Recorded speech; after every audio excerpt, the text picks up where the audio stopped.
The name wasn't even spelled right. The gold-foiled envelope sat untouched on my kitchen counter for 3 days. When I finally opened it, the lettering gleamed like a spotlight. I never asked for Mr. and Mrs. Warren Barrett request the honor of your presence at the wedding of their son, Nathan Barrett, to Miss Victoria Langford. They spelled my name as Alana. No middle initial, no +1, not even Mississippi 12 years, and they still couldn't be bothered to get it right. I stared at it under the pale morning light filtering through the window. A fresh pot of coffee sat untouched beside me. Nathan's wedding was being planned like a royal summit ever since he got engaged to Victoria, daughter of the old money Langfords and executive VP at Braftoft Holdings. The kind of family my parents always hoped we'd marry into, or at least Nathan would. Me, I was always too much or not enough, too techie, too plain, too headstrong. I didn't smile enough, didn't wear pearls, didn't follow the blueprint.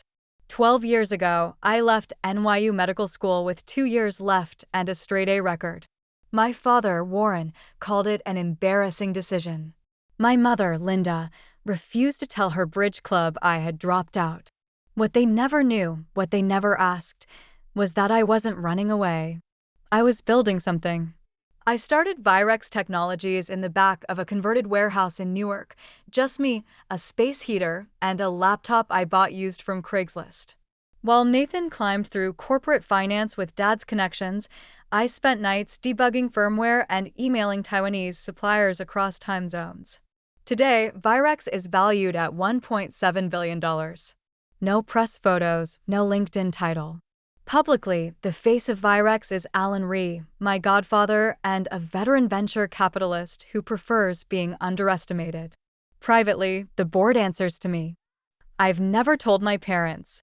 I've never needed to. My phone buzzed beside the invitation. My assistant Danny texted from the office, just confirmed, final contract delivered, 60 mailers, signature needed by Monday. I smiled. Braftoft Holdings, the same firm Nathan just joined as a partner. The same one depending on a new semiconductor line that only Virex could provide. A decade ago, I asked Nathan for a $10,000 loan to get Virex off the ground. He laughed and said, "Build something real first. You always chase ghosts." Now he was depending on the ghost I became. I tucked the invitation back into its envelope, neat, uncreased. Part of me didn't want to go. The other part, the quieter part, wanted to see it all unfold, not for revenge, not for applause, just to watch them walk straight into a room they thought they owned without realizing who turned on the lights. Near the storage closet, ma'am, the Langford estate sat on 50 acres of manicured quiet just outside Greenwich, Connecticut. The kind of place where chandeliers hang in the greenhouse and the valet doesn't ask your name, he just nods if your car makes the right sound. I stepped out in a black wool crepe dress, long sleeves, cinched waist, high neckline, understated, elegant, McQueen, but you wouldn't know unless you knew. My hair was up, my heels low. My invitation was tucked into my clutch, unopened since the day I resealed it.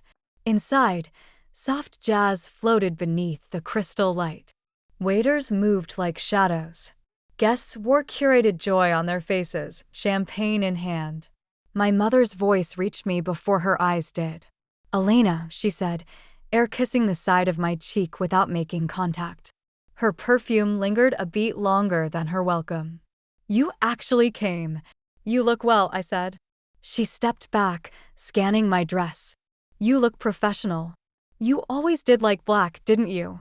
Behind her, my father, Warren Barrett, was deep in conversation with a tall, silver-haired man I recognized instantly, Henry Langford, Victoria's father and CEO of Braftoft Holdings. The handshake was warm, familiar. My father's laugh, the one he only used for future favors, echoed faintly. "You'll want to check in at the front," my mother said, already turning away. "They've made some adjustments." Victoria's family had a few last-minute RSVPs, important clients, you understand. "I always do," I replied. The check-in table glittered with printed cards sorted alphabetically, each framed in silver. I searched for Barrett Elena. Nothing. I tried Barrett. Nothing. The young woman behind the table blinked when I gave her my name again. Oh, right. Sorry, there's been a bit of confusion with the seating chart. Let me just. She flipped to a small clipboard beneath the table and pointed toward the far end of the corridor. We have you at table 29.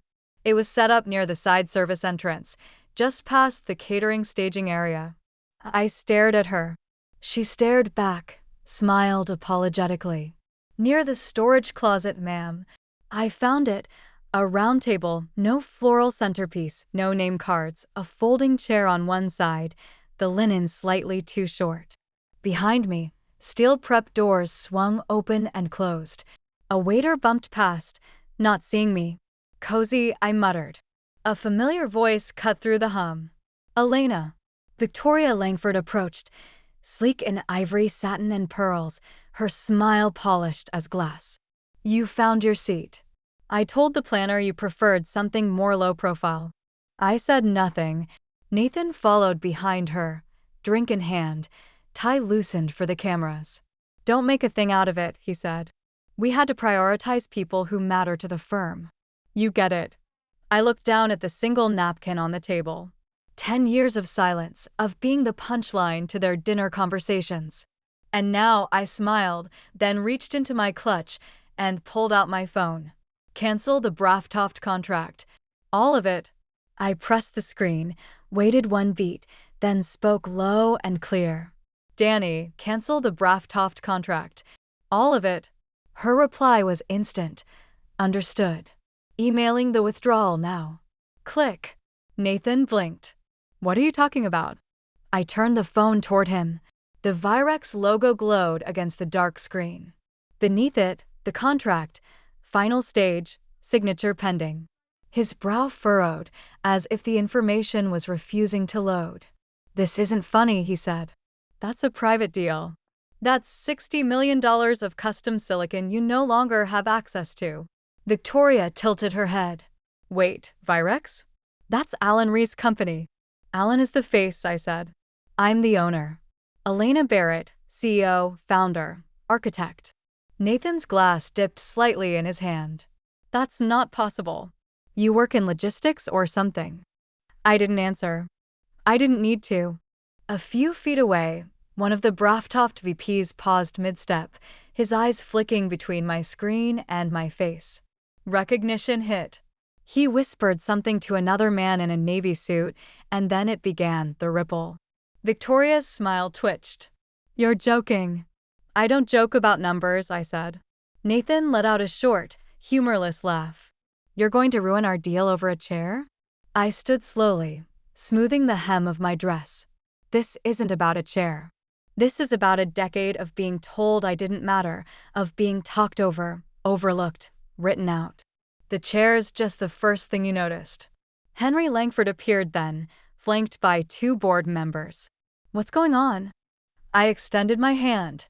Mr. Langford, we haven't officially met. Elena Barrett, Virex Technologies. His expression shifted. Your Virex, also known as EB Capital, which currently holds your line of credit through 2 of your subsidiaries. You should have read the footnotes. Nathan stepped forward, voice rising. This is my wedding, Elena. I looked at him then. Really looked at him. No, I said softly. This is your reckoning. I didn't expose you earlier because I wanted to see how far you'd fall. The music in the ballroom didn't stop, but the people did. It wasn't loud. It didn't need to be. Just a single line of sight between the glowing phone in my hand and the right pair of eyes.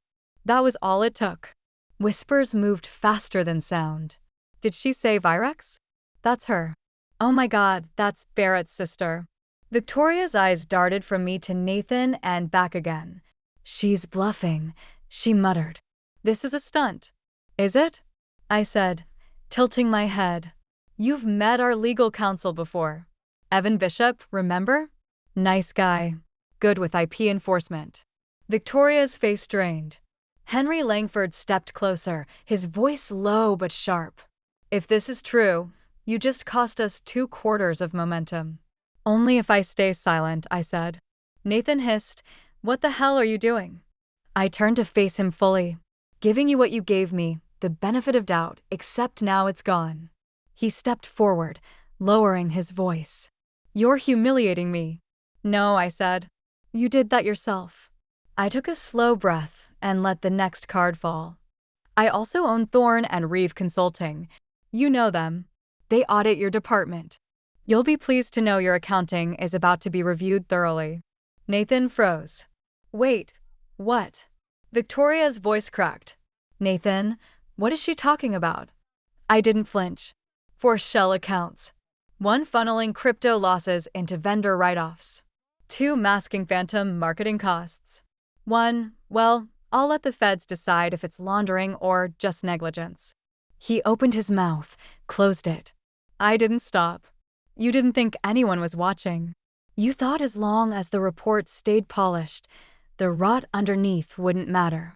Victoria stepped back from him like he had just turned into something she didn't recognize.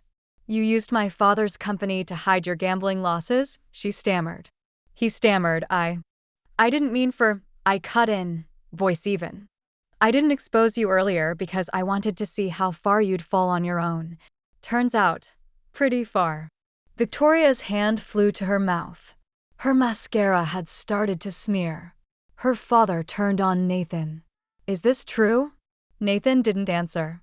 His silence said enough. Security started toward me from the back. Henry must have signaled. I raised one hand slightly, calm, precise. I wouldn't, Mr. Langford. Unless you'd like your creditors to accelerate repayment. EB Capital holds the notes on 3 of your financing arms.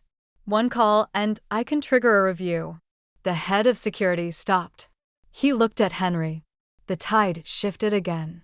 Nathan was sweating now, the sheen breaking through the gel in his hair. You planned this? I shook my head. No, I just stopped making myself small for you. He laughed, short, sharp, almost hysterical. So what? You want revenge? A board seat? Money? I stepped closer. By next quarter, Virex will finalize acquisition of Braftoft's hardware division. Not because of this, because you were already bleeding. I just stopped the transfusion. Victoria sat down hard on the edge of a nearby table. Her gown pulled around her like deflated silk. This isn't happening, she whispered. Not today. Not at my wedding. I looked at her, expression unreadable. The kitchen staff has a lovely setup by the storage closet, I said. Perfect for a family in your new position. The crowd didn't gasp. They didn't need to. The silence had its own shape now. My mother, Linda, broke it.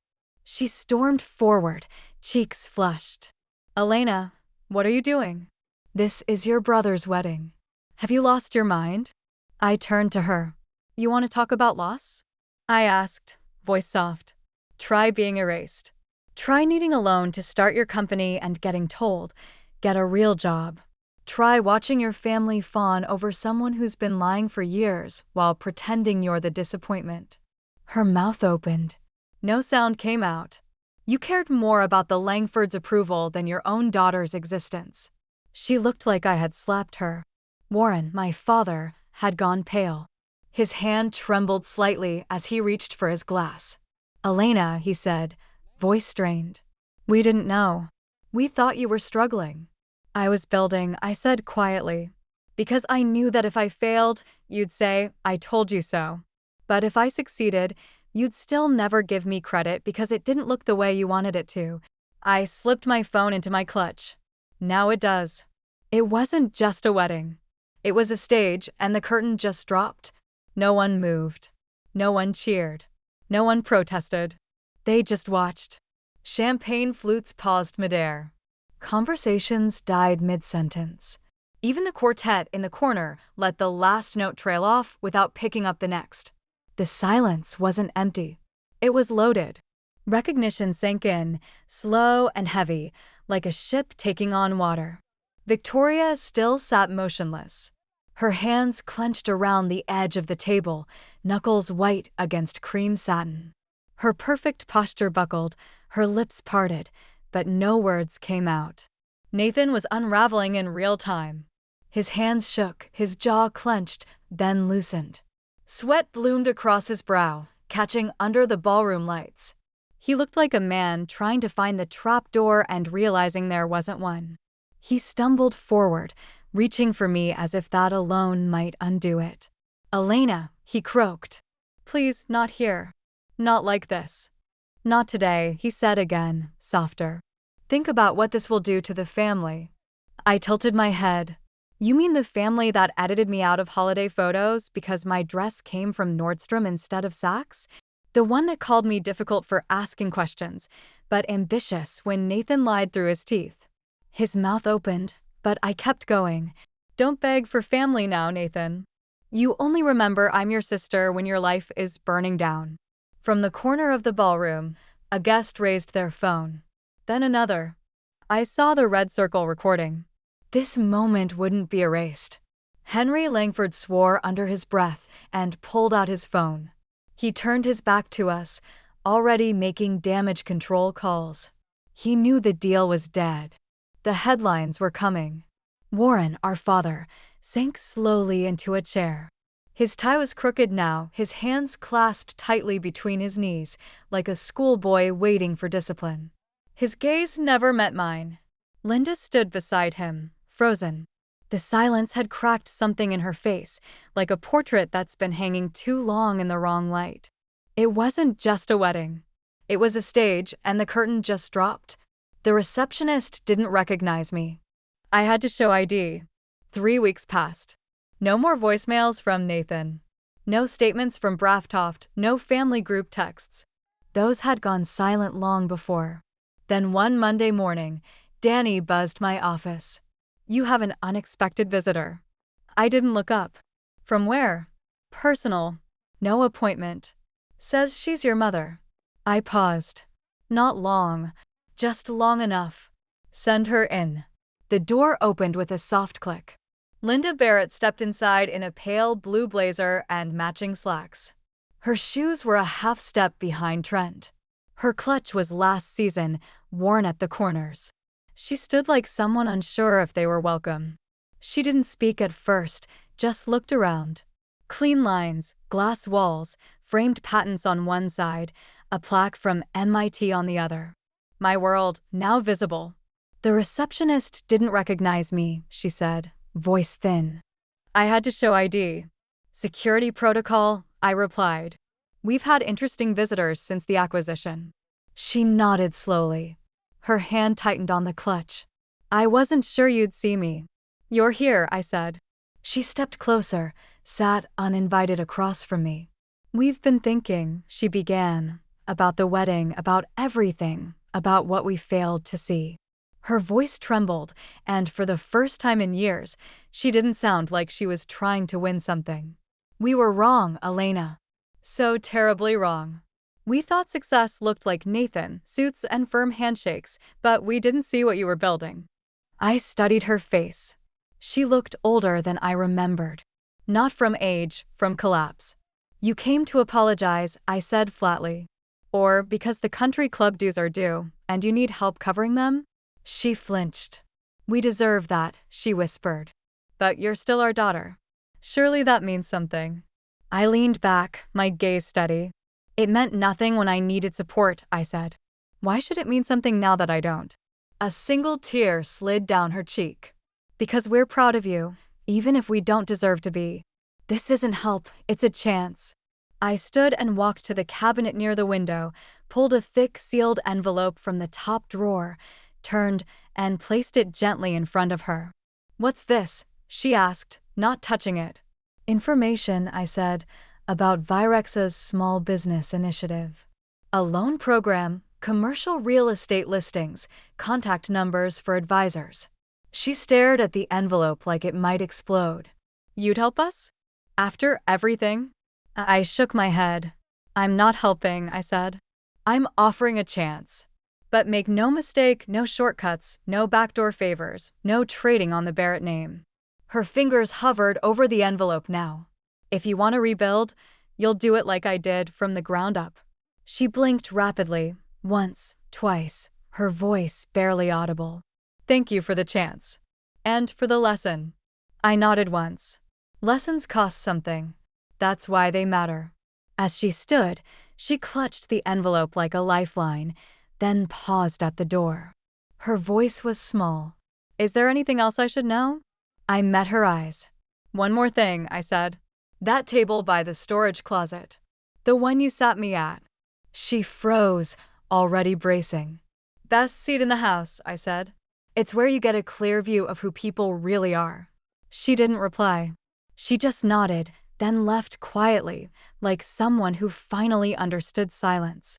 Sometimes the best revenge isn't humble pie, it's letting them eat their words. 3 months passed. Braftoft Holdings missed its product launch. The press blamed supply chain setbacks. The board blamed Henry Langford. He stepped down quietly, just like I expected. Virex absorbed their hardware division within the quarter. Nathan tried to spin it, said he'd transitioned into new opportunities. In truth, he took a junior analyst job at a second-tier consulting firm in Albany. He's living in my parents' basement now. Victoria filed for annulment within the month. Her family cut ties, deleted photos, pulled their foundation's donation to the wedding venue.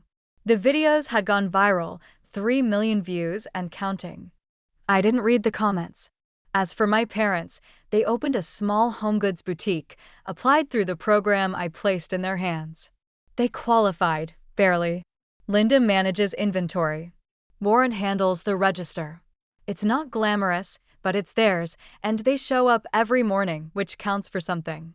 I kept the workbench, the same one from the warehouse I started in. It sits in the corner of my glass office, now scarred, uneven, still smelling faintly of solder. Every time someone visits, they ask why I keep it. I never answer. Some things don't need explaining. I don't attend weddings anymore. I don't go home for the holidays. I send flowers sometimes, a card, never a return address. What I built speaks louder than any reunion ever could. Because in the end, the table by the storage closet wasn't just an insult. It was a vantage point. It showed me who was willing to seat me behind a door and who never looked back to see if I was still sitting there. And the truth is, sometimes the best revenge isn't humble pie. It's letting them eat their words at the table they thought you'd never leave.